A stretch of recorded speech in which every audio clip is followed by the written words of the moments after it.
بسم الله الرحمن الرحيم. السلام عليكم ورحمة الله تعالى وبركاته. بسم الله والحمد لله والصلاة والسلام على أشرف رسول الله وعلى آله الفائزين برضا الله أما بعد. മുഅ്മിനീങ്ങളെ, അല്ലാഹു നമ്മളൊത്തുകൂടി ഇത് സ്വീകരിക്കട്ടെ.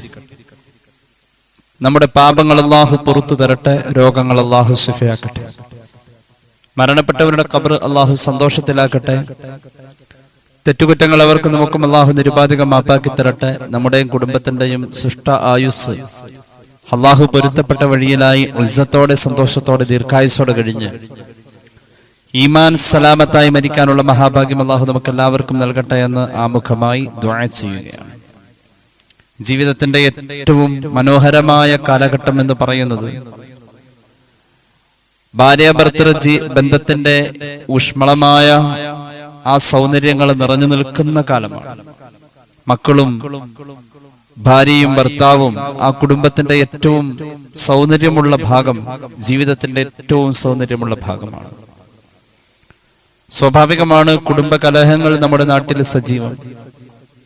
പരസ്പരമുള്ള ധാരണകളിൽ കുറവ് വരുന്നിടത്ത്, തെറ്റായ ധാരണകൾ അനധികൃതമായി കടന്നു വരുന്നിടത്ത്, നമ്മുടെ ജീവിതത്തിൽ അടുക്കും ചിട്ടയും നഷ്ടപ്പെടുന്നിടത്ത് പരാജയങ്ങൾ കുടുംബജീവിതത്തിൽ സ്വാഭാവികമാണ്. ഇതെല്ലാം മനുഷ്യരിലും ഉള്ളതാണ്. പരസ്പര ബഹുമാനം, പരസ്പരം ധാരണ, രണ്ട് വ്യക്തികൾ കുറഞ്ഞ കാലമല്ല ഒരായുസ് മുഴുവനും ഒരുമിച്ച് പോകുന്നിടത്ത് നിർബന്ധമായും ഉണ്ടായേ പറ്റൂ. ഇവിടെ ഇരുവർക്കും അവരവരുടെ സ്ഥാനം എന്തെന്ന് പരിശുദ്ധ മതം കൃത്യമായി പഠിപ്പിച്ചു കൊടുക്കുന്നുണ്ട്. അത് കൃത്യമായി മനസ്സിലാക്കിയാൽ തന്നെ കുടുംബജീവിതത്തിന്റെ കലഹങ്ങളിൽ നിന്നും നമുക്ക് ജീവിതത്തെ ഭദ്രമാക്കാൻ കഴിയും. അള്ളാഹു തൗഫീഖ് നൽകട്ടെ. ഭാര്യയുടെ ഭാഗം മാത്രമല്ല ഇസ്ലാം പറഞ്ഞിട്ടുള്ളത്, ഭർത്താവിന്റെ ഭാഗം പറഞ്ഞിട്ടുണ്ട്. കടമ പറഞ്ഞു കൊടുത്തോടത്ത് തന്നെ അവനവന്റെ ഉത്തരവാദിത്വം പറഞ്ഞു കൊടുത്തിട്ടുണ്ട്, തനിക്ക് ലഭിക്കേണ്ട ആനുകൂല്യങ്ങൾ പറഞ്ഞു കൊടുത്തിട്ടുണ്ട്. ഈ രീതിയിൽ ഇസ്ലാമിക അധ്യാപനങ്ങൾ ഇടപെടുകയാണ് എങ്കിൽ പഴയകാലത്തെ വേണ്ടുവോളം അത് ഉണ്ടായിരുന്നതായി നമ്മുടെ അനുഭവങ്ങളിലും അതിനു മുമ്പുള്ള ചരിത്രങ്ങളിലുമൊക്കെ ധാരാളം കാര്യങ്ങൾ നാം പഠിച്ചതിലുണ്ട്. അങ്ങനെ കൃത്യമായി ഇടപെടുകയാണ് എങ്കിൽ കലഹങ്ങൾ ഒരു പരിധിവരെ നമുക്ക് മാറ്റിവെക്കാൻ കഴിയും. അള്ളാഹുവിന്റെ ഹബീബ് സല്ലല്ലാഹു അലൈഹി വസല്ലം തങ്ങൾ സ്ത്രീവർഗത്തോട് പറയുന്ന ഒരു പ്രത്യേകമായ നിർദ്ദേശമുണ്ട്. അല്ലെങ്കിൽ അവിടുന്ന് പഠിപ്പിക്കുന്ന ഒരു തത്വമുണ്ട്.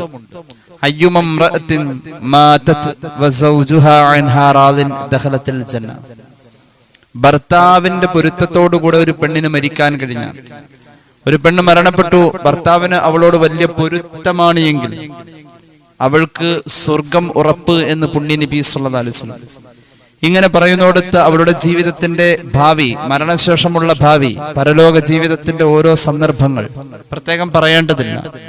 അവളുടെ ഖബർ ജീവിതം എളുപ്പമാണ് എന്ന് പറയേണ്ടതില്ല. മഹാന്മാരായ മലക്കുകൾ അവളുടെ ഖബറിൽ വന്ന് ചോദിക്കുന്ന ചോദ്യത്തിന് അവൾക്ക് സരളമായി ഉത്തരം പറയാൻ കഴിയും എന്നത് പ്രത്യേകം പറയേണ്ടതില്ല. അവളുടെ മഹ്ശർ പറയേണ്ടതില്ല, അവളുടെ ഹിസാബ് പറയേണ്ടതില്ല, അവളുടെ നന്മ തിന്മ എഴുതിയ ഗ്രന്ഥം എവിടെ നിന്ന് അവൾക്ക് ഏത് കയ്യിൽ കിട്ടുമെന്നത് പറയേണ്ടതില്ല. സുറാത്തിന്റെ മൂർച്ചയുള്ള അഗ്രങ്ങളിൽ ചെരുപ്പിടാതെ അവളുടെ പാദം പറിച്ചു വെക്കുന്നോടത്ത് അവൾ പതറുന്നില്ല എന്ന് പറയേണ്ടതില്ല. ഒറ്റ വാക്കേ ഉള്ളൂ, ഭർത്താവിന്റെ പൊരുത്തം സ്വർഗം എന്നതാണ്. അപ്പൊ ഇത്രത്തോളം ഒറ്റ വാക്കിൽ തന്നെ വലിയൊരു ആശയത്തെ, ഒരു ജീവിതത്തെ മുഹമ്മദ് റസൂൽ സല്ലല്ലാഹു അലൈഹി വസല്ലം തങ്ങൾ അവതരിപ്പിക്കുകയാണ്. ഇതുപോലെ തന്നെ അപ്പുറത്തും പറഞ്ഞിട്ടുണ്ട്. എവിടെയായി അധ്യാപനം കടന്നു വരാത്തത്?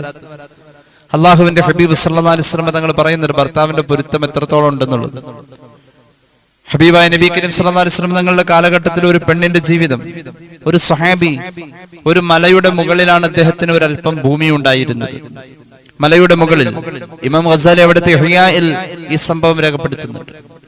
മലയുടെ മുകളിൽ തനിക്ക് ഒരു ചെറിയ വീട്, ഒരല്പം ഭൂമി, അവിടെ നിന്നും താഴേക്ക് ഇറങ്ങി വരിക എന്നത് വലിയ സാഹസികമാണ്. മലമുകളിൽ താമസിക്കുന്ന ആ ചെറിയ കുടിലിൽ താമസിക്കുന്ന സ്വഹാബിയുടെ വീട്ടിലേക്ക് ആവശ്യമായ വെള്ളം താഴെ നിന്ന് സംഭരിച്ചു വേണം മുകളിലെത്താൻ. ആ സ്വഹാബിയുടെ വീട്ടിലെ അടുപ്പിൽ തീ പുകയണമെങ്കിൽ വിറക് ശേഖരിക്കാൻ താഴേന്ന് സംഭരിച്ചിട്ട് വേണം മുകളിലെത്താൻ. ഒരു പെണ്ണിനെ കൊണ്ട് സാധ്യമല്ലത്. ഭർത്താവ് കച്ചവടത്തിന് പോവാറുണ്ട്, പോയി കഴിഞ്ഞാൽ ഒരാഴ്ച കഴിഞ്ഞേ തിരിച്ചു വരും, അല്ലെങ്കിൽ കുറച്ച് ദിവസങ്ങൾക്ക് ശേഷം തിരിച്ചു വരും. ഇങ്ങനത്തെ ഒരു ചുറ്റുപാടിൽ ജീവിക്കുന്ന ഒരു പെണ്ണാണ് ആ കൂരയിൽ തനിച്ചുള്ളത്.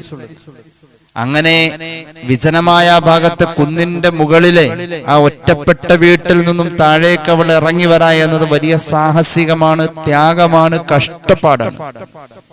ഭർത്താവ് കച്ചവടത്തിന് സാധാരണ പോകുന്ന പോലെ പോയി യാത്രക്ക് തിരിഞ്ഞപ്പോ ഭാര്യയോട് പറഞ്ഞു, പെണ്ണെ അല്ലാ തസൂല മിനൽ ഉലുവി ഇലസ്സുഫിൽ, മുകളിൽ നിന്ന് താഴേക്കൊന്ന് ഇറങ്ങല്ലട്ടോ എന്ന് ഭർത്താവ് നിർദ്ദേശിച്ചിട്ട് പോയി. സ്വാഭാവികമാണ്, കാരണം സാഹസികമാണ്, പ്രയാസകരമാണ്, അപകടകരമാണ്. അങ്ങനെയുള്ളടത്ത് പെണ്ണിനോട് താഴേക്ക് ഇറങ്ങരുത് എന്ന് സ്വഹാബി പറഞ്ഞിട്ട് പോയി. അതിന്റെ അകത്ത് ഒരു വിചിത്രമായ ഒന്നും ചിന്തിക്കാനില്ല. ആ പെണ്ണിന്റെ സുരക്ഷിതത്വവും ആ പെണ്ണിന്റെ സംരക്ഷണവും അദ്ദേഹത്തിന്റെ കയ്യിൽ ഭദ്രമായതുകൊണ്ട് അദ്ദേഹം നിർബന്ധമായ ആ നിർദ്ദേശം വെച്ചു. ഭാര്യക്ക് അതിൽ പ്രത്യേകം ഒന്നും തോന്നിയില്ല. യാദൃച്ഛികമായി അവളുടെ വാപ്പ താമസിക്കുന്ന വീട് ഈ മലഞ്ചെരിവിലൂടെ താഴേക്ക് മലയിലൂടെ ഇറങ്ങി താഴെ വന്നതിന് ശേഷമാണ് ഈ പെണ്ണിന്റെ സ്വന്തം പിതാവ് താമസിക്കുന്ന വീട് കാണാനും അവിടെ എത്താനും കഴിയും. അപ്പൊ മുകളിൽ നിന്ന് മകൾ ഇറങ്ങി വന്ന് ഇവളുടെ ശരിയായ വീട്, ഇവളുടെ വാപ്പ താമസിക്കുന്ന വീട്, ഈ സ്വഹാബി വനിതയുടെ പിതാവ് താമസിക്കുന്ന വീട് മലയുടെ മുകളിൽ നിന്ന് താഴെ ഇറങ്ങി വന്ന ശേഷമുള്ള ആ ഭാഗത്തൂടെ പോയാലാണ് പറ്റൂ. ഏതായാലും മലയുടെ മുകളിൽ ഒറ്റ വീടേ ഉള്ളൂ. ഭർത്താവ് താഴെ ഇറങ്ങരുതെന്ന് പറഞ്ഞിട്ട് പോവുകയും ചെയ്തു. പെട്ടെന്ന് വാപ്പ മരിക്കുകയും ചെയ്തു. ഈ പെണ്ണിന് താഴേക്ക് ഇറങ്ങാൻ നിർവാഹമില്ല, കാരണം ഭർത്താവ് ഇങ്ങനെ ഒരു വാക്ക് പറഞ്ഞിട്ടുണ്ട്. ഇന്നത്തെ കാലഘട്ടത്തിൽ ഇതൊക്കെ പറഞ്ഞാൽ ഉൾക്കൊള്ളാൻ പറ്റുമോ എന്നുള്ളതാണ്. വഴിപാട് ഭർത്താവിനോട് ഭാര്യ എത്രത്തോളം അദമ്യമായി ചെയ്യണം എന്നുള്ളതാണ് ഈ പറയുന്നത്. അവൾക്ക് സംശയം, താഴേക്ക് ഇറങ്ങാൻ പാടില്ലല്ലോ. ഏതായാലും റസൂലുള്ളാഹി സ്വല്ലല്ലാഹു അലൈഹി വസല്ലം തങ്ങളോട് വിവരം ചോദിക്കാം. താഴേക്ക് ഇറങ്ങരുതെന്നാ പറഞ്ഞത്. താഴേക്ക് ഇറങ്ങരുത് എന്ന് പറഞ്ഞത് ഏത് കാരണം എന്നൊന്നും പറഞ്ഞിട്ടില്ല. സ്വാഭാവികമായും ഭർത്താവിന് പൊരുത്തക്കേടൊന്നുമില്ല ഞാൻ താഴേക്ക് പോയാൽ. അങ്ങനെ അവള് കണക്കുകൂട്ടാൻ നിന്നില്ല. ഇതിന്റെ ഗൗരവം വലുതാ. അനുസരണ എന്നത് എനിക്ക് നിർബന്ധ. പുണ്യ നബിയുടെ അടുക്കിലേക്ക് ആളെ പറഞ്ഞയച്ചു. മതപരമായ കാഴ്ചപ്പാടിൽ എന്തെങ്കിലും വിട്ടുവീഴ്ചയുടെ പഴുതുണ്ടെങ്കിൽ എനിക്കൊന്ന് താഴേക്ക് ഇറങ്ങാമായിരുന്നു. ഭർത്താവ് താഴെ ഇറങ്ങരുതെന്നാ പറഞ്ഞത്. മുത്തുനബി സ്വല്ലല്ലാഹു അലൈഹി വസല്ലം തങ്ങളുടെ അടുക്കൽ ഈ പെണ്ണ് പറഞ്ഞയച്ച ആള് വന്ന് സമ്മതം ചോദിക്കുമ്പോ ഹബീബായ നബി തങ്ങൾ പറഞ്ഞത്, അത്വഇ സൗജക്കി, അവളോട് പറയ്, ഭർത്താവ് പറഞ്ഞത് കേട്ടാ മതി, താഴെ ഇറങ്ങണ്ടെന്നല്ലേ പറഞ്ഞത്. താഴെ ഇറങ്ങണ്ട എന്നല്ലേ പറഞ്ഞത്, അതങ്ങോട്ട് പാലിച്ചോ. വാപ്പ മരിച്ചു എന്ന വാർത്ത അവിടെ ഇരിക്കട്ടെ. അങ്ങനെ വാപ്പാക്ക് സുഖമില്ല എന്ന വിവരം നേരത്തെ കിട്ടിയപ്പോ അപ്പോഴും ആളെ പറഞ്ഞയച്ചു. വാപ്പ മരിച്ചപ്പോഴും പറഞ്ഞയച്ചു. 3 വട്ടം നബിയുടെ അടുക്കല ഹബീബായ നബിയുടെ അടുക്കല സ്വഹാബി വനിത ആളെ പറഞ്ഞയച്ചു എന്നാണ് ഹദീസിലുള്ളത്. അങ്ങനെ ഭർത്താവ് തിരിച്ചു വന്നിട്ടില്ല. ഇവൾ 3 വട്ടവും ആളെ പറഞ്ഞയച്ചോടത്ത് റസൂലുള്ളാഹി സ്വല്ലല്ലാഹു അലൈഹി വസല്ലം 3 വട്ടവും പറഞ്ഞത്, ഭർത്താവ് പറഞ്ഞത് അനുസരിച്ചാൽ മതി, മുകളിൽ തന്നെ നിലകൊള്ളുക. 3-ാം വട്ടം വാപ്പ മരിച്ച വാർത്തക്ക് മയ്യത്ത് കാണാൻ പോവണ്ട എന്ന് പറഞ്ഞിട്ട് ആളെ പറഞ്ഞയക്കുമ്പോ ആ കൂട്ടത്തില് അവളോട് അവിടെ തന്നെ ഇരിക്കുക എന്ന് പറഞ്ഞ കൂട്ടത്തിൽ തന്നെ പിന്നെ ഒന്നുകൂടി പറയാൻ ഹബീബായ നബി തങ്ങൾ പ്രത്യേകം ശ്രദ്ധിച്ചു. അവളോട് ഒന്നുകൂടി പറഞ്ഞേക്ക്. 3 വട്ടം 3-ാമത്തെ വട്ടം പറഞ്ഞയക്കുന്നത് അവിടെ നിൽക്ക് എന്ന് പറയാൻ. മോളെ, ഭർത്താവിനെ നീ വഴിപ്പെട്ടത് ഒരു വലിയ അമലാണ് എങ്കിൽ ആ ഒരു വഴിപ്പാടിന്റെ ഗൗരവത്തെ നീ ചിന്തിക്കാനും അത് ജീവിതത്തിൽ പാലിക്കാനും തയ്യാറായത് നിന്റെ പ്രിയപ്പെട്ട പിതാവ് നിനക്ക് തന്ന മതപരമായ പരിശീലനമാണ് എങ്കിൽ നീ നിന്റെ പിതാവിന്റെ മയ്യത്ത് കാണാൻ ഭർത്താവ് താഴെറങ്ങല്ലേ എന്ന് പറഞ്ഞ വാക്ക് മാനിച്ചുകൊണ്ട് വരാത്തതിന്റെ പേരിൽ, ഭർത്താവിനനുസരിച്ച മകളാണ് നീ എന്നതിന്റെ പേരിൽ, ഒറ്റ കാരണത്താൽ അങ്ങനത്തെ ഒരു മോളെ വളർത്തിയ വാപ്പാക്ക് സ്വർഗം എന്ന് പുണ്യ നബി സല്ലല്ലാഹു അലൈഹി വസല്ലം. അന്നല്ലാഹ ഖദ ഗഫറ ലി അബീഹാ ബിതഅതിഹാ ലിസൗജിഹാ. ഭർത്താവിനെ ഇவ்விதം അനുസരിക്കാൻ തയ്യാറായ മകളുടെ വാപ്പയാണല്ലോ മരിച്ചത്. ആ മോള് മയ്യത്ത് കാണാൻ വരാതിരുന്നത് പോലും ഭർത്താവ് താഴെറങ്ങല്ലേ എന്ന് പറഞ്ഞൊരു വാക്കിനെ മാനിച്ചാണെങ്കിൽ ഇങ്ങനെ വഴിപ്പെടാൻ ഒരു മോളെ പ്രാപ്തനാക്കിയ വാപ്പാക്ക്, ഇങ്ങനത്തെ ഒരു മോളെ വളർത്തിയ വാപ്പാക്ക് സ്വർഗം എന്നതുകൂടി ഈ 3-ാം വട്ടം പെണ്ണിന്റെ അടുക്കിലേക്ക് ആളെ പറഞ്ഞയച്ച മുത്തുനബി സല്ലല്ലാഹു അലൈഹി വസല്ലം അയാളോട് പറയാൻ പ്രത്യേകം നിർദ്ദേശിച്ചു. ഇമാം ഗസാലിയുടെ ഹയായിലുണ്ട് ഈ ഹദീസ്. ഭർത്താവിനോടുള്ള വഴിപ്പാട് ഇത്രത്തോളം മുത്ത് റസൂൽ സല്ലല്ലാഹു അലൈഹി വസല്ലം തങ്ങൾ ഗൗരവമായി തന്നെ സമൂഹത്തെ പഠിപ്പിച്ചിട്ടുണ്ട് എങ്കിൽ, ഒരു പെണ്ണ് നിസ്കരിച്ചു 4 കാര്യം മതി. ഇദാ സല്ലത്ത് ഖംസഹ, ഒരു പെണ്ണിന് 4 കാര്യം മതി ആധികാരികമായ സ്വർഗപ്രവേശം എന്ന് പുണ്യ നബി സല്ലല്ലാഹു അലൈഹി വസല്ലം. സ്വർഗപ്രവേശം എങ്ങനെയും ഉണ്ടായാൽ പോരാ, അതിന്റെ സർവ്വ ആധികാരികത എന്ന് പറയുന്നത് സ്വർഗത്തിന്റെ 8 കവാടത്തിലൂടെയും കയറാൻ കഴിയുക എന്നത്. മഹാനായ അബൂബക്കർ സിദ്ദീഖ് റളിയല്ലാഹു അൻഹുവിന് ആ ഒരു ഭാഗ്യമുണ്ട്. വളരെ ചുരുക്കം ചില ആളുകൾക്കുണ്ടെന്ന് പറയാൻ പറ്റുന്നത്. സ്വർഗത്തിന്റെ 8 കവാടത്തിലൂടെയും ഒരേ സമയം ഒരുപോലെ കയറാൻ പറ്റുന്ന ഒരു അവകാശം. ചിലർക്ക് ചില കവാടമായിരിക്കും പ്രത്യേകമുള്ളത്, ആ കവാടം വഴി കയറാനുള്ള പാസ്സാക്കിയിട്ടുള്ളൂ. ഒരു പെണ്ണിന് 4 കാര്യം ഉണ്ടെങ്കിൽ സ്വർഗത്തിൽ ആധികാരിക പ്രവേശം ഒരിക്കലും ആണിന് ഈ 4 കാര്യം കൊണ്ട് കിട്ടിക്കൊള്ളണമെന്നില്ല. 4 അല്ല 4000 ചെയ്താലും ആണിന് ഉറപ്പില്ല. പക്ഷെ പെണ്ണിന് 4 മതി. ഒന്നാമത് ഇദാ സല്ലത്തിൽ മർഅതു ഖംസഹ, പെണ്ണ് 5 വഖത്ത് നിസ്കരിച്ചാൽ, വസാമത്ത് ശഹ്റഹ, അവളുടെ റമദാനിന്റെ നോമ്പ് അവൾ കൃത്യമായി അനുഷ്ഠിച്ചാൽ. 5 വഖത്ത് നിസ്കാരം എന്നത് മാസത്തിൽ അവൾക്ക് വിട്ടുവീഴ്ചയും കൊടുത്തിട്ടുണ്ട്. റമദാനിലെ നോമ്പ് കൊല്ലത്തിൽ ഒരിക്കലേ ഉള്ളൂ. ആ ഒരിക്കലുള്ള നോമ്പ് അവൾക്ക് വിട്ടുവീഴ്ചയുണ്ട്, നിസ്കാരം പോലെ തന്നെ. എന്നാൽ നിസ്കാരം അവൾ ഖളാ വീട്ടേണ്ടതില്ല. നോമ്പാണെങ്കിൽ അടുത്ത ഒരു കൊല്ലത്തിനുള്ളിൽ അവൾക്ക് ഖളാ ആയത് അവൾ ഖളാ വീട്ടിയാൽ മതി. 4 കാര്യത്തിൽ 2 കാര്യം പറഞ്ഞോട് തന്നെ വിട്ടുവീഴ്ചയുണ്ടെങ്കിൽ ഇനി പറയാൻ 2 കാര്യമുണ്ടല്ലോ ഹദീസിൽ. അതിൽ എത്രമാത്രം നിർബന്ധമായ ഒരു ശാസന ഉണ്ട് എന്നുള്ളത്. ഒരു വിട്ടുവീഴ്ച ലൈനുള്ള കാര്യത്തിൽ 2 കാര്യത്തിൽ. എന്താ ഇനിയുള്ള 2 കാര്യം? ആ പെണ്ണ് അവളുടെ സൗന്ദര്യം സൂക്ഷിച്ചാൽ. 4-മത്തെ കാര്യം അവളുടെ ഭർത്താവിനെ വഴിപ്പെട്ടാൽ. 1 5 വഖത്ത് നിസ്കാരം, 2 റമദാനിന്റെ നോമ്പ് കൃത്യമായി അനുഷ്ഠിക്കൽ, 3 സൗന്ദര്യം സൂക്ഷിക്കൽ, 4 ഭർത്താവിനെ വഴിപ്പെടൽ. 1-ലും 2-ലും വിട്ടുവീഴ്ചയുണ്ട് മതത്തിൽ, എന്നാൽ 3-ലും 4-ലും ഒരു വിട്ടുവീഴ്ചയില്ല. അവളുടെ ശരീരം ഒരു പ്രദർശന വസ്തുവാൻ ഇസ്ലാം അനുവദിച്ചിട്ടില്ല. ഇത്രത്തോളം കർശന കണിശിത ഭാഷയിൽ അവൾക്ക് സ്വർഗത്തിനുള്ള വഴി ഒരുക്കുകയാണ്. ഈ രീതിയിൽ ഒരു പെണ്ണിനെയും അടിച്ചമർത്തലല്ല, അവൾക്ക് സംരക്ഷണത്തിന്റെ എല്ലാ നിലക്കുമുള്ള വളരെ സുതാര്യമായ ഒരു പ്രൊട്ടക്ഷൻ അള്ളാഹുവിന്റെ ദീന് നൽകുകയാണ്. ഇത് പെണ്ണ് മനസ്സിലാക്കണം. ഇങ്ങനെയാണ് അവളെ കൊണ്ടു നടക്കേണ്ടതെന്ന് ആണ് മനസ്സിലാക്കണം. അള്ളാഹുവിന്റെ ഹബീബ് സല്ലല്ലാഹു അലൈഹി വസല്ലം തങ്ങൾ പറയുന്നുണ്ട്, മാതാപിതാക്കളുടെ ബാധ്യതയിൽപ്പെട്ടതാണ് മക്കളെ വളർത്തുമ്പോൾ ആണായാലും പെണ്ണായാലും ഒരു ഭാര്യയെ എങ്ങനെ കൊണ്ടു നടക്കണം എന്നത് മക്കളെ പഠിപ്പിക്കണം. ആൺമക്കളെ. പെൺകുട്ടിയോട് പറയണം, നീ നിന്റെ ഭർത്താവിനെ എങ്ങനെ കൊണ്ടു നടക്കണം, നീ ഭർത്താവിന്റെ കൂടെ എങ്ങനെ ആവണം എന്നതിനെ കുറിച്ചുള്ള മതബോധം പഠിപ്പിക്കല് മാതാപിതാക്കൾക്ക് ആൺമക്കളോടും പെൺമക്കളോടും ബാധ്യത എന്ന് മഹാന്മാരായ പണ്ഡിതന്മാർ ഇമാം ഖസാനി ഇവിടുത്തെ ഇഹ്യാഇൽ രേഖപ്പെടുത്തുന്നുണ്ട്. വമിൻ ഹഖ്ഖിഹാ അലൽ വാലിദൈൻ തഅലീമുഹാ ഹുസ്നൽ മുആശറ വആദാബൽ ഉശ്റ മഅസ് സൗജ്.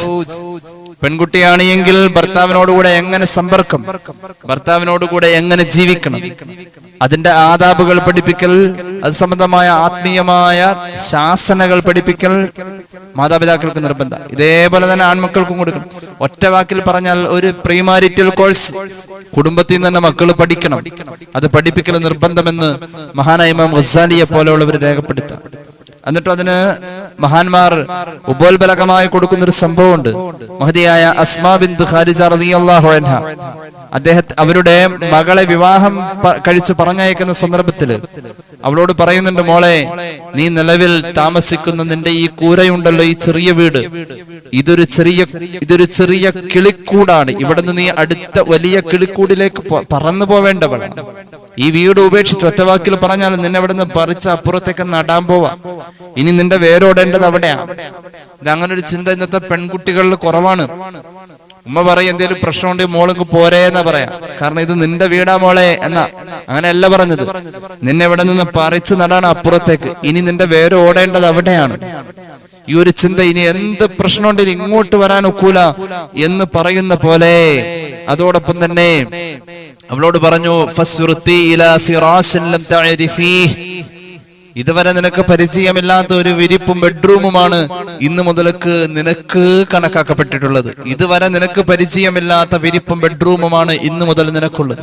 ഒരു സ്വഹാബി വനിതയാണ് മകളെ ഉപദേശിക്കുന്നത്.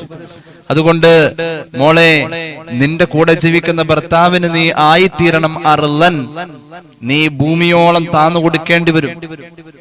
നീ ഭൂമിയോളം അവന്റെ മുന്നിൽ താഴ്ന്നു കൊടുക്കേണ്ടി വരും.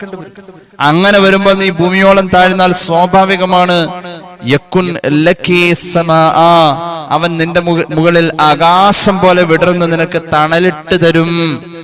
നീ നിൽക്കേണ്ടടുത്ത് നിൽക്കണം മോളെ. നീ പെണ്ണാണെന്നുള്ള ആ ഒരു തോന്നലിൽ സ്നേഹം കൊണ്ട് കീഴടക്കാൻ കഴിയാത്തൊന്നുമില്ലല്ലോ. അവന് നീ വിരിപ്പായി മാറുന്നിടത്ത് അവൻ നിനക്ക് തലയിണയായി മാറും. അത്രത്തോളം നിന്നിലേക്ക് അവൻ ഇങ്ങോട്ട് വരാണ്. അതുപോലെ തന്നെ നീ അവന് അടിമപ്പെണ്ണായാൽ അവൻ നിന്റെ അടിമയാകും. നീ അടിമപ്പെണ്ണാവണം, എന്നാൽ അവൻ നിന്റെ അടിമയാകും. ഈ രീതിയിൽ പഠിപ്പിച്ചു കൊടുക്കുക. അതുപോലെ തന്നെ പെണ്ണെ, അവനിൽ നിന്നും വലാ തബാഅദി അൻഹു, അവന്റെ അടുക്കൽ നിന്നും പരമാവധി മാറാതെ നീ നോക്കണം. അങ്ങനെയുണ്ട് ചില പെണ്ണുങ്ങൾ വീട്ടിലേക്കൊരു പോക്ക് പോയി കഴിഞ്ഞാൽ 10 അല്ല 15 അല്ല, ഭർത്താവിന്റെ വഴിക്ക്, പെണ്ണിന്റെ വഴിക്ക്. അങ്ങനെ പറ്റില്ല. ഭർത്താവിന്റെ കൂടെ എന്നത് നീ ഒഴിവാക്കല്ലേ. അവന്റെ കൂടെ പരമാവധി സമയം എന്ന് വെച്ചാൽ ശല്യപ്പെടുത്തല്ല വേണ്ടത്. അതിനെപ്പറ്റി കൃത്യമായൊരു ധാരണ പുറത്തു പോകണം, മനസ്സിലാക്കി ജീവിക്കണം. എപ്പോഴാണ് കൂടെ? അദ്ദേഹം മുറ്റത്ത് നല്ല വെയിലത്ത് നല്ല പണിയെടുത്തുകൊണ്ടിരിക്കുക. 36 ഫാനിട്ട് പെരടകത്ത് നിന്ന് മാസിക വായിച്ചുകൊണ്ടിരിക്കുക. അങ്ങനെയല്ല വേണ്ടത്. ഭർത്താവ് എന്തെങ്കിലും ഒരു ജോലി ചെയ്യുന്നുവെങ്കിൽ അതിന്റെ കൂടെ നിനക്ക് സഹായിക്കാൻ പറ്റും എന്തെങ്കിലുമൊക്കെ. കിണറിന്റെ വക്കിലിരിക്കുന്ന മോട്ടർ കേടായി അദ്ദേഹം നന്നാക്കിക്കൊണ്ടിരിക്കുക. ചുമയാണെങ്കിലും അവിടെ ഒന്ന് പോയി നിൽക്കാം. വെറുതെ ആണെങ്കിലും എന്തെങ്കിലുമൊക്കെ പറഞ്ഞ് ശല്യാക്കരുത്. നീ ഭർത്താവിനെ പരമാവധി വിട്ടു നിൽക്കാതെ പരമാവധി അദ്ദേഹത്തോട് അടുത്തടുത്ത് നിൽക്കുക. ഇന്നിപ്പോ സംവിധാനങ്ങൾ ഉള്ളത് കൊണ്ട് ഫോൺ ചെയ്യലാണെങ്കിലും അല്ലാതെയും ഒക്കെയായി ഒരാൾക്ക് അതുമായി ബന്ധപ്പെട്ട് സമ്പർക്കത്തെ നിലനിർത്തിക്കൊണ്ടുപോകാൻ കഴിയും. അള്ളാഹു തൗഫീഖ് നൽകട്ടെ. അതുപോലെ തന്നെ അവൻ നിന്നെ അകറ്റി നിർത്താൻ ഒരു ഇടം വരുത്തരുത്. നിനക്ക് നല്ല വൃത്തിയും വെടിപ്പും ഉണ്ടാവണം. നിന്റെ വസ്ത്രങ്ങൾ അവൻ ഇഷ്ടപ്പെടുന്നതാവണം. അവന്റെ മൂക്കിനെ നീ സൂക്ഷിക്കണം. എന്ന് പറഞ്ഞാൽ എന്താ? ഭർത്താവിന് ഇഷ്ടപ്പെടുന്ന വാസന നിന്നിൽ നിന്ന് ഉണ്ടാവാൻ പാടും. ഭർത്താവ് ഇഷ്ടപ്പെടുന്ന വാസന. അതുപോലെ തന്നെ അവന്റെ കണ്ണിനെ നീ സൂക്ഷിക്കണം. അവൻ കാണാൻ ഇഷ്ടപ്പെടുന്നതായ കാഴ്ചയാവണം നിന്നിൽ നിന്ന് കിട്ടേണ്ടത്.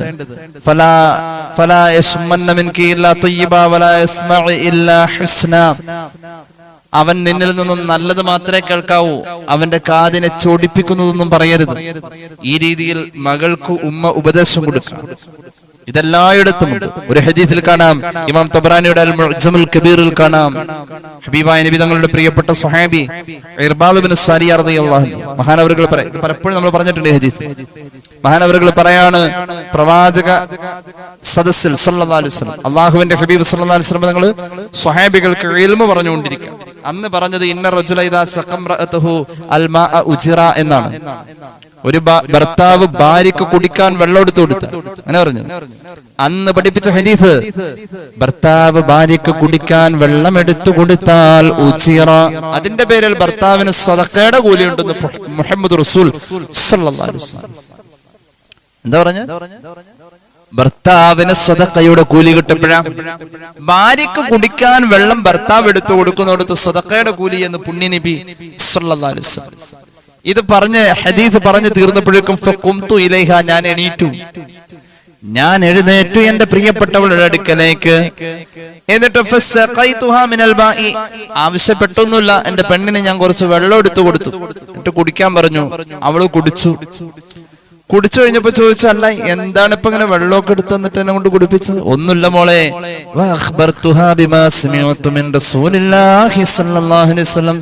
അള്ളാന്റെ ഹബീബ് പറഞ്ഞത് ഇങ്ങനെയാണെന്ന് ഞാൻ അങ്ങോട്ട് പഠിപ്പിച്ചു. നല്ല കാര്യം. എന്ത്? ഭാര്യക്ക് ഇത്തിരി വെള്ളം കുടിക്കാൻ എടുത്തു. ഇത് ഇങ്ങോട്ട് മാത്രമല്ല, അങ്ങോട്ടും ചെയ്തു കൊടുക്കണം. ചിലപ്പോ വിറക് കൊത്തി കൊടുക്കേണ്ടി വരും, ചിലപ്പോൾ ഒരു നാളികേരം പുതച്ചു കൊടുക്കേണ്ടി വരും, അതുപോലെ തന്നെ പലതും ചെയ്തു കൊടുക്കേണ്ടി വരും. അങ്ങനെയുള്ളടത്ത് നമ്മൾ അങ്ങോട്ട് സഹകരിക്കണം എന്നാണ് പറഞ്ഞത്. അള്ളാഹു തൗഫീഖ് നൽകട്ടെ. ഏതായാലും കലഹങ്ങൾ വരാതെ അതിനൊരുപാട് പരിഹാരങ്ങൾ പറഞ്ഞിട്ടുണ്ട്. കലഹങ്ങൾ വന്ന തൊലാഖ് എന്നല്ല പറഞ്ഞിട്ടുള്ളത്.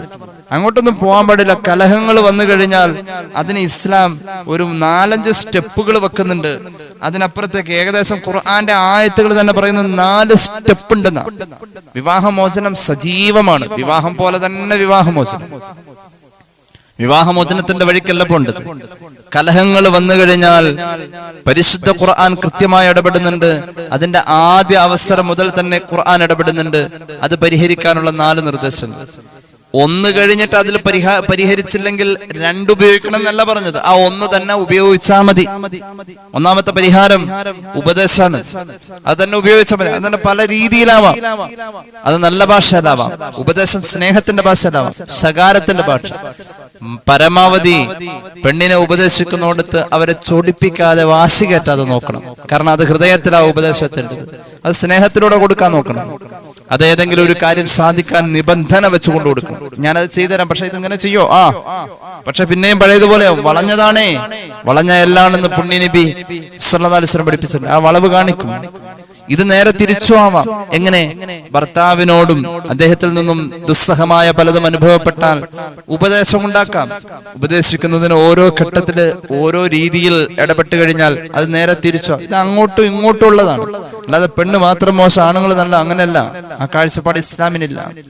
ഇസ്ലാം പറഞ്ഞിരിക്കുന്നത് വളരെ മനോഹരമായ ഭാഷയാണ്. പിന്നെ ഒരു ആധിപത്യം കൊടുത്തിട്ടുണ്ട്, ഒരു നിയന്ത്രണ അവകാശം. അതാണിലാ ഉള്ളത്. എന്തുകൊണ്ടെന്ന് ചോദിച്ചാൽ സംയമനത്തിന്റെ മാർഗം സ്വീകരിക്കാൻ പെണ്ണിനേക്കാളും സൃഷ്ടിപ്പിൽ തന്നെ ഏറ്റവും യോഗ്യൻ ആണ് തന്നെയാണ്. അതുപോലെ തന്നെ അവരുടെ സ്ത്രീകളെ സംബന്ധിച്ചിടത്തോളം ചിന്തിക്കാനും അവർ പ്രവർത്തിക്കാനും കഴിയുന്നതിനേക്കാളും വേഗതയിൽ ചിന്തിക്കാനും പ്രവർത്തിക്കാനും അതോടൊപ്പം കാര്യങ്ങളെ തന്മയത്വത്തോടുകൂടെ കൈകാര്യം ചെയ്യാനും ആണിന് ജന്മനാൽ ഒരു കഴിവുണ്ട്. അവനെ അള്ളാഹു ആദരിച്ചിരിക്കുന്നത് പെണ്ണിന് ചെലവിന് കൊടുക്കുന്നു എന്നതിന്റെ പേരിലാണ്, പെണ്ണിനെ സംരക്ഷിക്കുന്നു എന്നതിന്റെ പേരിൽ. പെണ്ണിന്റെ സംരക്ഷണം ആണിന്റെ കൈകളിൽ അള്ളാഹു ഏൽപ്പിച്ചത് സൃഷ്ടിപ്പ് മുതലേ അങ്ങനെയാണ്. അതൊരു ലോക നിയമമാണ്. എത്ര സമത്വവാദം കൊണ്ടുവന്നാലും അതൊരു ലോക നിയമമാണ്. ഭർത്താവും ഭാര്യയും തുല്യാവകാശം എന്ന് പറയുന്നത് അവകാശങ്ങൾ നോക്കിയാൽ കൂടുതൽ ഭാര്യയ്ക്ക് അവകാശം കൂടുതലുള്ളത്. ഭർത്താവിൽ നിന്നും പരിപൂർണമായ സംരക്ഷണം എന്നതല്ല ഏറ്റവും വലിയ അവകാശം. ഭാര്യ ഭർത്താവിനെ സംരക്ഷിക്കണം എന്നല്ല പറഞ്ഞിട്ടുള്ളത്. അവൾക്ക് കിട്ടേണ്ടതിനെല്ലാം ഓഹരി വെച്ചു. അനന്തരാവകാശത്തിൽ പോലും അവൾക്ക് കിട്ടേണ്ടതിന് ഓഹരി പറഞ്ഞിട്ടുണ്ട്. കൃത്യമായ കണക്കിൽ അത് കൊടുക്കേണ്ടി വരും. എത്ര ഓഹരികളിലാ പെണ്ണിന്റെ സ്വത്തവകാശം ഇടപെട്ടു പോകുന്നത്. ആണിന്റെ ഓഹരി പറഞ്ഞത് വളരെ വളരെ റയറായിട്ടേ ഉള്ളൂ. അതൊരു മകൻ എന്ന തലത്തിൽ നിൽക്കുമ്പോഴോ അല്ലെങ്കിൽ പിതാവ് എന്ന തലത്തിലൊക്കെ നിൽക്കുമ്പോഴാണ്. ആണിന്റെ അനന്തര സ്വത്തിലെ റോള് പെണ്ണിനേക്കാൾ ചില സന്ദർഭങ്ങളിൽ ഒരുപാട് താഴെയാണ് പോകുന്നത്. കൃത്യമായ അവകാശം അതിന്റെ വകുപ്പ് പറഞ്ഞുകൊടുത്ത് പെണ്ണിനെ ആദരിച്ചിട്ടുള്ളത്. ഏതായാലും ബിസ്മില്ലാഹിർ റഹ്മാനിർ റഹീം. الرجال قوامون على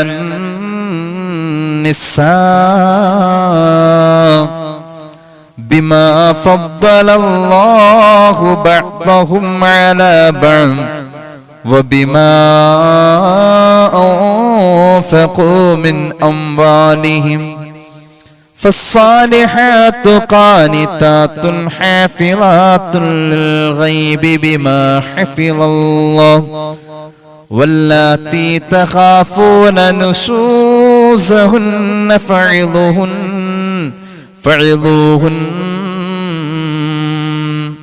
واهجروهن في المضاجع. സുദീർഘമായി പോവാ. കലഹങ്ങളിൽ ആദ്യ അവസരം മുതൽ ഇസ്ലാം ഇടപെടാൻ. ഒരു പെണ്ണ് ഹബീബായ നബി തങ്ങളുടെ അടുക്കൽ വന്നു. ആ പെണ്ണ് വന്നിട്ട് മുത്തുനബിയോട് പറഞ്ഞു, ഭർത്താവ് തല്ലി, എന്നെ ഒന്ന് കുത്തി എന്ന് പറഞ്ഞു. അതുകൊണ്ട് ഞാൻ എന്ത് ചെയ്യണമെന്ന് ചോദിച്ചു. റസൂലുള്ളാഹി പറഞ്ഞു, അൽ ഖിസാസ്, തിരിച്ചു കുത്താം, അല്ലെങ്കിൽ നിനക്ക് തിരിച്ചു തല്ലാം എന്ന് പറഞ്ഞു. അവള് മറുപടി കേട്ട് ന്യായമായ ഒരു മറുപടിയാണല്ലോ. അവള് തിരിച്ചു പോകുമ്പോഴാണ് അള്ളാഹുവിന്റെ ഖുർആനിലെ ഈ ആയത്ത് അവതരിക്കുന്നത്. പരിശുദ്ധ ഖുർആൻ പറഞ്ഞു, അർരിജാലു ഖവ്വാമുന അലൻ നിസാഇ ബിമാ ഫദ്ദലല്ലാഹു ബഅദഹും അലാ ബഅദ്. നബിയെ തിരിച്ചു തല്ലാൻ പറഞ്ഞത് തിരുത്തണം. ആണ് നിയന്ത്രിക്കേണ്ടവനാണ്, നിയന്ത്രണം പിടിക്കുന്നവനാണ്. സാന്ദർഭികമായ എന്തെങ്കിലും ഒരു ചെറിയ രീതിയിൽ അവൻ ശകാരത്തിന്റെ ഭാഷയിൽ, ക്ഷതമേൽക്കാത്ത രീതിയിൽ, തൊലി പൊട്ടാത്ത രീതിയിൽ എന്തെങ്കിലും ഒന്ന് ചെയ്തിട്ടുണ്ടെങ്കിൽ അതൊരു മക്കളെ ചെയ്യുന്ന ലാഘവത്തിൽ കണക്ക് കൂട്ടിയാൽ മതി. അതുകൊണ്ട് തിരിച്ചു തല്ല എന്ന ഖിസാസിന്റെ പരിപാടി അവിടെ വേണ്ടാന്ന് പറഞ്ഞ് ആ പെണ്ണിനെ തിരിച്ചു വിളിച്ചേക്ക് നബിയെ എന്ന് പറഞ്ഞുകൊണ്ടാണ് ആയത്തിറങ്ങിയത്. ഖുർആൻ പറഞ്ഞു പെണ്ണെന്ന് പറഞ്ഞാൽ നല്ലവൾ. ഫസ്സാലിഹാതു ഖാനിതാതുൻ ഹാഫിളാതുൻ ലിൽ ഗൈബ്. അവളെ നിർബന്ധിച്ച് ഏൽപ്പിക്കാതെ, അവളുടെ മുന്നിൽ നിർബന്ധപൂർവം പറയാതെ, അവളോട് ആജ്ഞയുടെ ശബ്ദത്തിൽ പറയാതെ, കാര്യത്തെ അവൾ നേരത്തെ മനസ്സിലാക്കി വിധേയത്വവും അനുസരണയും പറഞ്ഞു ചെയ്യേണ്ടത് പറയാതെ ചെയ്യുന്ന ബോധവുമുള്ള പെണ്ണാണ് സ്വാലിഹത്തായ പെണ്ണെന്ന് ഖുർആൻ.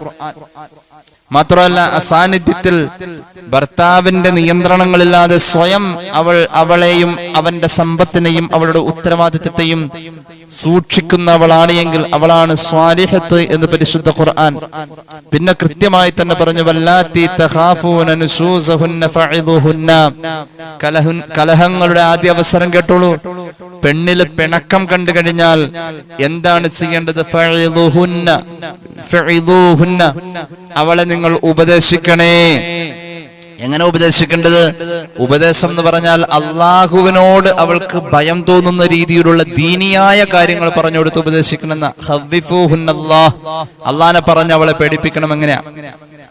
അവളിൽ പിണക്കത്തിന്റെ ആദ്യ അവസരങ്ങൾ കാണുന്നിടത്ത് അവളിൽ കൃത്യമായ ഉപദേശം വേണം. ഒന്നാമത്തെ ഘട്ടം ഇതാണ്. ഈ ഒരു മാർഗത്തിലൂടെ കുടുംബ ജീവിതത്തിന്റെ പ്രശ്നങ്ങളെ പരിഹരിക്കാൻ കഴിയും, കുടുംബ കലഹങ്ങളെ പരിഹരിക്കാൻ കഴിയും. മഹാനായ ഹബീബായ നബി കരീം സല്ലല്ലാഹു അലൈഹി വസല്ലം തങ്ങള് ഈ ഒരു മാർഗത്തെ ജനകീയമാക്കിയ ആളാണ്. ഏത് മാർഗം? ഭാര്യയുമായി പിണങ്ങേണ്ട ഒരവസ്ഥ വന്നു കഴിഞ്ഞാൽ ഉപദേശം എന്നതിന് ഒരു ജനകീയ സ്വഭാവം കൊടുത്തിട്ടുണ്ട്. മുത്തുനബി സല്ലല്ലാഹു അലൈഹി വസല്ലം തങ്ങൾ അത് പരസ്യമായി തന്നെ എല്ലാവരോടും ആ വിഷയത്തിൽ കൃത്യമായി ഇടപെട്ടിട്ടുണ്ട്. ഇമാം ശാഫിഈ റളിയല്ലാഹു അൻഹു പറയുന്നത്, അവളെ ഉപദേശിക്കുന്ന കൂട്ടത്തിൽ അവളോട് പറയണം, അള്ളാഹുവിനെ പേടിക്കണോട്ടോ, അള്ളാഹുവിനെ സൂക്ഷിക്കണോട്ടോ. ഇവിടെ മനസ്സിലാക്കണം, ഈ ഉപദേശം കൊടുക്കാനുള്ള യോഗ്യത ആണുണ്ടാക്കിയെടുക്കണം. അള്ളാഹിനെ സൂക്ഷിക്കണമെന്ന് പെണ്ണിനോട് പറയാനുള്ള യോഗ്യത ആണിനുണ്ടാവണം. അത്രത്തോളം ദീനിയായ ചുറ്റുപാട് അവന്റെ ജീവിതത്തിൽ ഉണ്ടാവണം. അല്ലാതെ പെണ്ണ്, ചില സ്ഥലങ്ങളിൽ ആണല്ല ദീന്, പെണ്ണാണ് ദീനുള്ള പെണ്ണ്. ആണുങ്ങൾക്ക് ഇതായിട്ടൊരു ബന്ധം ഉണ്ടാവില്ല. ഒന്നാമത്തെ ഘട്ടം ദീനിയായ ഉപദേശം കൊടുക്കാനുള്ള യോഗ്യനായ ഭർത്താവെ, നിനക്ക് ദീനിയായ ഉപദേശം കൊടുക്കാമെന്നതാണ്. ആ ഉപദേശം കൊടുക്കുന്ന കൂട്ടത്തിൽ അവളോട് പറയണം, നിനക്ക് എന്നോട് ചെയ്യാനുള്ള ഒരുപാട് ബാധ്യത ഉണ്ട്. ആ ബാധ്യതപ്പെട്ട കാര്യമായതിന്റെ പേരില ഒരു പിണക്കത്തിന്റെ ഇടം ഇവിടെ ഉണ്ടായത്. അതുകൊണ്ട് പെണ്ണെ, നീ ഏതെങ്കിലും ഒരു സ്വഭാവത്തിലാണ് എങ്കിൽ ആ സ്വഭാവത്തിൽ നിന്നും പിൻവാങ്ങണം, ഒന്ന് പിന്മാറണം. അതിനു വേണ്ടിയിട്ടാണ് ഞാൻ ഉപദേശിച്ചത്. നീ അറിഞ്ഞു വെച്ചോ, അന്ന ത്വാഅതി ഫർളുൻ അലൈകി, നീ എനിക്ക് വഴിപ്പെടൽ നിനക്ക് നിർബന്ധാണ്. ഇത് നമ്മുടെ മതം പഠിപ്പിച്ചതാണെന്ന് മതത്തെക്കുറിച്ച് പറഞ്ഞുകൊടുത്ത് പഠിപ്പിക്കാനും പേടിപ്പിക്കാനുമുള്ള ആത്മീയ യോഗ്യത ഉള്ള ഭർത്താവായി മാറിയാൽ മാത്രമേ ഒന്നാമത്തെ സ്റ്റേജിൽ നമുക്ക് അവളോട് ഈ പ്രശ്ന പരിഹാരത്തിന്, കലഹത്തിൽ ഇടപെടാനുള്ള യോഗ്യത ഉള്ളൂ. ഏത് ഭർത്താവിന് ഇതുള്ളൂ? ഒന്നാമത്തെ സ്റ്റേജ് പറഞ്ഞത് ഉപദേശിക്കുക എന്നതാ. ഉപദേശിക്കാനുള്ള യോഗ്യത പോലും ഭർത്താവിനില്ല, പിന്നെയാണ് തല്ലാനുള്ള യോഗ്യത. അങ്ങോട്ടൊന്നും എത്തിയിട്ടില്ല. ഒന്നാമത്തെ കാര്യം നീ അത് മറികടക്കാനുള്ള യോഗ്യത സംഭരിക്കണം എന്നുള്ളതാണ്. ഇമാം റാസി അവിടുത്തെ തഫ്സീറുൽ കബീറിൽ ഇമാം ശാഫിഈ പറഞ്ഞ ഈ ഉദ്ധരണി രേഖപ്പെടുത്തുന്നതായി കാണാം. പിന്നെയോ, ഒരു പെണ്ണിൽ പിണക്കം സജീവമാകുന്നു, പിണക്കം മുന്നോട്ട് പോകുന്നുവെങ്കിൽ രണ്ടാമത്തെ ഘട്ടം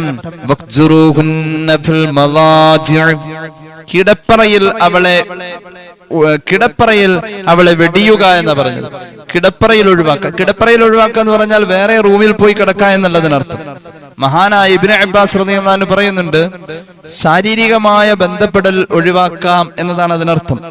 പിന്നെയോ, അവൾ കിടക്കുന്ന അതേ ബെഡിൽ തന്നെ കിടക്കണം. അതോടൊപ്പം തന്നെ അവൾ അങ്ങോട്ട് തിരിഞ്ഞു കിടക്കുന്നുവെങ്കിൽ ഇങ്ങോട്ട് തിരിഞ്ഞണം, നേരെ ഓപ്പോസിറ്റ് സൈഡ് തിരിഞ്ഞു കിടക്കണം. അതാണ് കിടപ്പറയിൽ അവളെ ഒഴിവാക്കുക എന്ന് പറയാ. അതാണ് അതിനർത്ഥം. ചിലരുണ്ട് മിണ്ടാതെ നടക്കുക എന്നുള്ളത് ഇവിടെ എങ്ങും പറഞ്ഞിട്ടില്ല കേട്ടോ. മിണ്ടാതെ പിണക്കം കൂടി നടക്കുക, അത് പറഞ്ഞിട്ടില്ല. മിണ്ടണം, മിണ്ടിക്കൊണ്ടിരിക്കണം, സംസാരിക്കണം. മിണ്ടാതെ നടക്കുന്നു എന്നൊരു മാർഗമാണ് ഒരാൾ ഉപയോഗപ്പെടുത്തുന്നതെങ്കിൽ എതിർപ്പില്ല. പക്ഷെ അത് 3 ദിവസത്തിനപ്പുറത്തേക്കാവാൻ പാടില്ല. ഈ രീതിയിൽ കൃത്യമായി ഇസ്ലാം ഇടപെടാം. അപ്പൊ അത് അങ്ങോട്ടും ഇങ്ങോട്ടും സമ്പർക്കങ്ങൾ ഉണ്ടാവണം, സംസാരങ്ങൾ ഉണ്ടാവണം, അതൊക്കെ വേണം. പക്ഷെ അതിലൊക്കെ ഒരു നിയന്ത്രിക്കുന്നു, അല്ലെങ്കിൽ എനിക്കതിൽ അമർഷമുണ്ട്, നീ നന്നായേ പറ്റൂ എന്ന രീതിയിലുള്ള ഒരു ധ്വനി ഉണ്ടാവണം എന്നതാണ്. അപ്പൊ രണ്ടാമത്തെ മാർഗം കിടപ്പറയിൽ മാറ്റി നിർത്തുക എന്നതാണ്. എന്ന് പറഞ്ഞാൽ പരിപൂർണമായി മാറ്റി നിർത്തലല്ല, സംസാരങ്ങൾ ഉണ്ടാവണം, പക്ഷെ ആദ്യം ഉണ്ടായ പോലെയല്ല, ചിരി ഇത്തിരി കുറയും, ഒരു ബെഡിലേ കിടക്കാവൂ, ഇങ്ങനെയുള്ള കാര്യങ്ങളൊക്കെ വേണം. അങ്ങോട്ടും ഇങ്ങോട്ടും പരസ്പരം വിപരീത ദിശയിലേക്കായിരിക്കണം. അവർ മുഖത്തോട് മുഖമാവാതെ പരസ്പരം വിപരീത ദിശയിലാകുമ്പോൾ സ്വാഭാവികമായും അതുപോലെ തന്നെ ശാരീരികമായ വീഴ്ചകൾ ഒഴിവാക്കണം. ഹബീബായ നബി കരീം സ്വല്ലല്ലാഹു അലൈഹി വസല്ലം തങ്ങൾ പറഞ്ഞിട്ടുണ്ട്, ഈ രീതിയിലാണ് കിടപ്പറയിൽ വെടിയുക എന്ന് പറഞ്ഞതിനർത്ഥം. അപ്പൊ രണ്ടാമത്തെ മാർഗ്ഗതാണ്. മൂന്നാമത്തേത് വദ്രിബൂഹുന്ന, ഖുർആൻ. അവരെ തല്ലാമെന്ന്. തല്ലാം എന്ന് പറഞ്ഞാൽ എങ്ങനെയാ? ഗൈറു മുബറഹാണ്. അവളെ തൊലി പൊട്ടാതെ, ചതവ് വരാതെ, ക്ഷതമേൽക്കാതെ പതുക്കെ. അതിപ്പോ തല്ല എന്ന് പറഞ്ഞാൽ തല്ലണോണ്ട് ഒരു ഗുണമില്ല. പക്ഷെ ഈ തല്ല് ഇത്രേ ഉള്ളൂ എന്ന് പെണ്ണ് മനസ്സിലാക്കി പോയാൽ പിന്നെ തല്ലൽ എന്ന് പറയുന്ന സ്റ്റേജ് കഴിഞ്ഞു. പക്ഷെ പരമാവധി ആ ഉപദേശം എന്നുള്ളടത്തിൽ തന്നെ നിൽക്കണം. ആ ഒന്നാമത്തെ സ്റ്റേജിനുള്ള യോഗ്യത നമുക്കുണ്ടാക്കൽ അത് വലിയൊരു പണിയാണ്. ആണുങ്ങൾ അങ്ങനെ ഒരു യോഗ്യത ഉണ്ടാക്കിയിട്ട് അതിൽ തന്നെ നിലനിന്ന് പോവാ എന്നതാണ് ഏറ്റവും അഭികാമ്യം. രണ്ടാമത്തെ സ്റ്റേജിലേക്കേ പോകരുത്, കിടപ്പറയിൽ വെടിയുക എന്ന സ്റ്റേജിലേക്കേ പോകരുത്. ഒന്നാമത്തിൽ തന്നെ തുടർന്നാൽ മതി. കാരണം മഹാന്മാരുടെ ജീവിതത്തിൽ അത് തന്നെ കാണപ്പെട്ടിട്ടില്ല എന്നുള്ളതാണ്, വളരെ ചുരുക്കമാണ്. ഏതായാലും മൂന്നാമത്തെ സ്റ്റേജ് അവളെ തല്ലാമെന്ന് പറഞ്ഞു. അത് ആലങ്കാരിക പ്രയോഗമാണെന്ന് ആ മഹാന്മാര് പറഞ്ഞത്. അത് തല്ലണം എന്നുള്ളതിനർത്ഥം അത് ആലങ്കാരികമായി പറഞ്ഞത്. മഹാന്മാർ രേഖപ്പെടുത്തുന്നത് കണ്ടോളൂ. ഇമാം ഷാഫിഈ പറയുന്നത് വല്ലറബു മുബാഹുൻ വതർക്കുഹു അഫ്ളൽ എന്നാണ്. അനുവാദം ഉണ്ടെന്നുള്ളൂ, പക്ഷെ അത് ഉപേക്ഷിക്കലാണ് വേണ്ടത്. ഏറ്റവും നല്ലതാണ്. തല്ലാനേ പാടില്ല. അത് ഉപേക്ഷിക്ക, തല്ലേണ്ടതില്ല. പിന്നെയോ ഹബീബായ നബി കരീം കാരണമുണ്ടേ. ഈ തല്ല എന്ന് ഖുർആൻ പറഞ്ഞ തല്ലി തവിടുപൊടിയാക്കലല്ല. ഖുർആൻ അങ്ങനെ പറയാൻ കാരണം അതൊരു ആലങ്കാരിക പ്രയോഗമാണ്. തല്ലൽ അനുവാദം ഉണ്ട്, എന്നാൽ അത് ഉപേക്ഷിക്കലാണ് ഏറ്റവും അഫ്ളൽ. അങ്ങോട്ടൊന്നും എത്താതെ ഒന്നാമത്തെ സ്റ്റേജിൽ തന്നെ ഇങ്ങനെ ഉപദേശങ്ങൾ കൊണ്ട് നേരെയാക്കാവുന്നതുള്ളൂ. ഉപദേശത്തിന്റെ രീതികൾ അത് ശകാരിച്ചു പറയാം, സ്നേഹിച്ചു പറയാം, അതൊരു വാശിയോടുകൂടെ പറയാം, അതൊരു മാത്സര്യബോധത്തോടുകൂടെ പറയാം. അത് എന്തെങ്കിലും ഒരു കാര്യം ചെയ്തു തന്നാൽ ഇങ്ങനെ ചെയ്യാം എന്ന രീതിയിൽ ഒരു നിബന്ധനയിൽ പറയാം ഉപദേശം. അതിന്റെ കൂടെ ദീൻ പഠിപ്പിച്ചു കൊടുക്കാനുള്ള യോഗ്യതയിൽ നിന്നുകൊണ്ടാവണം ഈ ഉപദേശങ്ങൾ കൊടുക്കേണ്ടത്. ഏതായാലും തല്ല എന്നത് പ്രായോഗികം അല്ല. എന്തുകൊണ്ട്? മുഹമ്മദ് റസൂൽ സല്ലല്ലാഹു അലൈഹി വസല്ലം തങ്ങൾ ഒരിക്കലും അവിടുത്തെ കയ്യുകൊണ്ട് ഒരാളെയും അടിച്ചിട്ടില്ല. കയ്യുകൊണ്ടടിക്കാൻ ചിലരുണ്ട്, കുട്ടികളെ കയ്യുകൊണ്ട് തല്ലും. കയ്യുകൊണ്ട് തല്ല എന്നത് ഹബീബിൽ ഉണ്ടായിട്ടില്ല. ഹബീബായ നബി തങ്ങൾ കയ്യുകൊണ്ട് തല്ലിയിട്ടില്ല.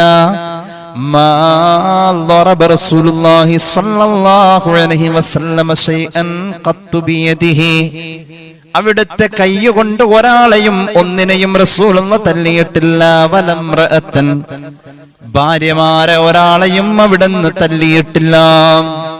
വലാ ഖാദിമൻ, അവിടുത്തെ തൊഴിലാളികളെ തല്ലിയിട്ടില്ല. അള്ളാഹുവിന്റെ ഹബീബ് ചെയ്യാത്തത് കൊണ്ട് ചെയ്യാൻ അനുവാദമുള്ള ഈ കാര്യം ചെയ്യാതിരിക്കലാണ് പുണ്യമെന്ന് മഹാനായ ഇമാമുന ശഫഈ റളിയല്ലാഹു അൻഹു ഒരു ഹദീസ് കേട്ടോട്ട് ചിരിപ്പിച്ചു കളയുന്ന ഒരു ഹദീസാണ്. ചിലരെയൊക്കെ റസൂലുള്ളാഹി പച്ചന വിമർശിച്ച പോലെ ഇമാം ബുഖാരി അവിടുത്തെ സ്വഹീഹിൽ രേഖപ്പെടുത്തുന്നു, ലാ യജ്ലിദ് അഹദുകും റഅതഹു ജൽദൽ അബ്ദി, അടിമയെ തല്ലുന്ന പോലെ നിന്റെ ഭാര്യയെ നീ തല്ലല്ലേ പുണ്യനബി. തല്ലൊക്കെ കഴിഞ്ഞിട്ട് അവസാനം വൈകുന്നേരം വൈകുന്നേരമാകുമ്പോ എന്നിട്ട് അവളെ നീ ശാരീരിക ആവശ്യത്തിന് ഉപയോഗിക്കുകയും കൂടി ചെയ്യുന്നു. പകല് തല്ലോ, രാത്രി ഇങ്ങനെ. അത് വളരെ മ്ലേച്ഛമാണെന്ന് മുഹമ്മദ് റസൂൽ സല്ലല്ലാഹു അലൈഹി വസല്ലം. ഖിയാറുക്കും ലിനിസായിക്കും, നിങ്ങൾ നല്ലവനാണ് എന്ന് നിങ്ങളെ പറ്റി പറയേണ്ടത് നിങ്ങളുടെ കൂടെ ജീവിക്കുന്ന ഭാര്യയാണെന്ന് സയ്യിദുനാ റസൂലുള്ളാഹി സ്വല്ലല്ലാഹു അലൈഹി വസല്ലം. അപ്പൊ തല്ല എന്നത് ആലങ്കാരികമാണ്. തല്ല എന്നത് ആലങ്കാരികം. ഹബീബായ നബി തങ്ങളോട് സ്വഹാബികളായ ഉമർ ഇബ്നുൽ ഖത്താബ് റളിയല്ലാഹു അൻഹുവിനെ പോലെയുള്ളവര് ഈ നിയമത്തെ, ഇങ്ങനെ നടപ്പാക്കാൻ ഭയപ്പെട്ടുകൊണ്ട് അവർ വന്നുകൊണ്ട് പരാതി പറഞ്ഞ്, പെണ്ണുങ്ങൾ തലേ കയറൂട്ട നബിയെ, തല്ലാൻ അനുവാദം ഉണ്ടെന്ന് പറഞ്ഞതിൽ തന്നെ ഇങ്ങനെ പിടിച്ചു കൊടുക്ക, തല്ലാൻ അനുവാദം ഉണ്ടെന്ന് പറഞ്ഞെങ്കിലും അത് നടപ്പാക്കല്ലേ എന്നുള്ള രീതിയിൽ ഒരു ഉപദേശം പിന്നാലെ വരുന്ന പോലെ, അതുകൊണ്ട് പെണ്ണുങ്ങൾ തലേ കയറും നബിയെ എന്ന് പറഞ്ഞ് ഹബീബായ നബി തങ്ങളുടെ മുന്നിൽ ഉമർ ഇബ്നുൽ ഖത്താബ് റളിയല്ലാഹു അൻഹുവിനെ പോലെയുള്ള സ്വഹാബികള് പരാതി പറഞ്ഞതായി ഇമാം ഹാക്കിം മുസ്തദ്രക്കിൽ, അബൂ ദാവൂദ് ഇമാം അവിടുത്തെ സുനനിലൊക്കെ ഉദ്ധരിക്കുന്നുണ്ട്. അപ്പോ 1 ഉപദേശം, 2 കിടപ്പറയിൽ മാറ്റി നിർത്താം, 3 തല്ലണ്ട വന്ന തല്ല എന്നതാണ്. ഈ 3-ൽ ഒന്നാമത്തതിന്റെ യോഗ്യത പോലും ആണുങ്ങളിൽ ഇല്ല എന്നുള്ളതാണ്. അവളെ ദീൻ പറഞ്ഞ് ഉപദേശിക്കാനുള്ള യോഗ്യത അതില്ലാത്തവൻ 2ലേക്ക് പോകരുത്, 1 തന്നെ അവൻ പൂർത്തിയാക്കണം. 2ലേക്കുള്ള കാര്യം പിന്നെ ചർച്ച തന്നെയല്ല, പിന്നെയാണ് 3-ാമത്തെ തല്ല് എന്ന ചർച്ചയില്ലത്. ദീൻ പറഞ്ഞ ഒരാൾ ഉപദേശിക്കാൻ അത് സ്വന്തം ജീവിതത്തിൽ ആദ്യം വേണം. ഇനി 4-ാമത് പറഞ്ഞപ്പോ പറയാണ്, 4-ാമത്തേത് സുൽഹാണ്, മസ്ലഹത്ത്. ഈ പറയപ്പെട്ട 3 സ്റ്റേജും കവർ ചെയ്യാനുള്ള ഒരു യോഗ്യത ഒരാളിലുണ്ടായി. ദീന് കൊണ്ട് ഉപദേശിക്കാനുള്ള ദീനീ ചിട്ടയുണ്ടായി, ജീവിതം ഉണ്ടായി. അതുകൊണ്ട് അവൻ അവളെ ഉപദേശിച്ചു, അവളിൽ അത് ഫലിച്ചില്ല. കിടപ്പറയിൽ അത് ഫലിക്കുന്നില്ലാത്ത അവസ്ഥ, എന്നാൽ കിടപ്പറയിൽ മാറി നിൽക്ക എന്ന് പറഞ്ഞതിന് ഇസ്ലാം പറഞ്ഞ നിബന്ധനയിൽ ഒരു ബെഡിൽ നിന്നും ഒഴിവാവാതെ, വർത്തമാനങ്ങൾ നിലയ്ക്കാതെ, സമ്പർക്കങ്ങൾ കുറയാതെ, അങ്ങും ഇങ്ങും പരസ്പരം നേരത്തെ ഉണ്ടായതിൽ കുറവ് വരുത്തി, ഒരു ചെറിയ അമർഷ പ്രകടനം കിടപ്പറയിൽ ഉണ്ടായോടത്ത് അല്ലെങ്കിൽ അവരുടെ ഏകാന്തതയിൽ ഉണ്ടായോടത്ത് അതും പൂർത്തീകരിച്ചു. 2-ാമത്തെ സ്റ്റേജ്. 3-ാമത്തെ സ്റ്റേജ് അവൻ 1ഉം 2ഉം. 3-ാമത്തെ സ്റ്റേജ് തല്ലുക എന്ന് പറഞ്ഞോടത്ത് ഇസ്ലാം പറഞ്ഞ നിബന്ധനയിലുള്ള രീതിയിൽ അവളെ തൊലി പൊട്ടാതെയും ചതവ് വരാതെയും അമിതമായി വേദനിപ്പിക്കാതെയും, എനിക്ക് അമർഷമുണ്ട് എന്നത് അവന്റെ പ്രകടനത്തിൽ പ്രവൃത്തിയിൽ കാണിച്ചു കൊടുത്ത് ഒരു തല്ലൽ പോലെ അവൻ ഫലിപ്പിച്ചു. 3ഉം കഴിഞ്ഞു. 4-ാമത്തെ സ്റ്റേജ് ഇനി മസ്ലഹത്താണ്. ആളുകള് കുടുംബത്തിൽ നിന്നും അതിന് യോഗ്യരായ ആളുകളെ അറിയിച്ചിട്ട് അങ്ങോട്ടും ഇങ്ങോട്ടും ഇസ്ലാഹ് ചെയ്യലാണ്. സുൽഹാണ് ഖൈർ എന്ന് പരിശുദ്ധ ഖുർആൻ പറയുന്നുണ്ട്. വഇൻ ഖിഫ്തും ശിഖാഖ ബൈനിഹിമാ ഫബ്അസൂ ഹകമൻ മിൻ അഹ്ലിഹി വഹകമൻ മിൻ അഹ്ലിഹാ ഇൻ യുരീദാ ഇസ്ലാഹാ يوفق الله بينهما إن الله كان عليما خبيرا. സൂറത്തുൻ നിസാ. അവളുടെ കുടുംബത്തിൽ നിന്നും ഒരാള്, അവന്റെ കുടുംബത്തിൽ നിന്നും ഒരാള്, 2 സ്വാലിഹീങ്ങൾ വന്നുകൊണ്ട് സ്വലാഹിയത്തിന്റെ ഇടപെടൽ നടത്തി ഇരുവരെയും ഇരുത്തി ഉപദേശിച്ചുകൊണ്ട് പ്രശ്നം പരിഹരിക്കാം. ഇസ്ലാം വിവാഹമോചനത്തിൽ നിന്നും എത്ര അകലെ, ഇസ്ലാം ത്വലാഖിൽ നിന്നും എത്രയോ അകലെ. ഖുർആൻ പറഞ്ഞു വസ്സുൽഹു ഖൈർ, ഇങ്ങനെ മസ്ലഹത്താക്കലാണ് ഖൈർ എന്ന് ഖുർആൻ. അല്ലാഹു തൗഫീഖ് നൽകട്ടെ. ഒറ്റ വാക്കിൽ പറഞ്ഞാൽ കുടുംബ കലഹങ്ങൾ, കുടുംബ പ്രശ്നങ്ങൾ, ജീവിതത്തിന്റെ ശൈഥല്യ നിമിഷങ്ങൾ ഒഴിവാക്കാൻ ഒരു മനുഷ്യന്റെ ജീവിതത്തിൽ ഖുർആൻ പറഞ്ഞ ഈ 4 മാർഗങ്ങൾ അല്ലാഹു തൗഫീഖ് നൽകട്ടെ. അല്ലാഹുവേ നീ സ്വീകരിക്കണേ തമ്പുരാനെ. പടച്ച റബ്ബേ ഞങ്ങളുടെ പാപങ്ങൾ പൊറുക്കുക അല്ലാഹ്, ജീവിതത്തിൽ ബർക്കത്ത് നൽകണേ അല്ലാഹ്. അല്ലാഹുവേ ദുആ വസിയത്ത് ഏൽപ്പിച്ചവരെ നീ അനുഗ്രഹിക്കണേ അല്ലാഹ്, ആവശ്യങ്ങൾ നിറവേറ്റണേ അല്ലാഹ്. ബിഫദ്ലി സല്ലല്ലാഹു അലാ മുഹമ്മദ് സല്ലല്ലാഹു അലൈഹി വസല്ലം, സല്ലല്ലാഹു അലാ മുഹമ്മദ് സല്ലല്ലാഹു അലൈഹി വസല്ലം. അല്ലാഹുമ്മ സ്വല്ലി അലാ മുഹമ്മദ് യാ റബ്ബി സ്വല്ലി അലൈഹി വസല്ലം. അസ്സലാമു അലൈക്കും വറഹ്മത്തുള്ളാഹി വബറകാതുഹു.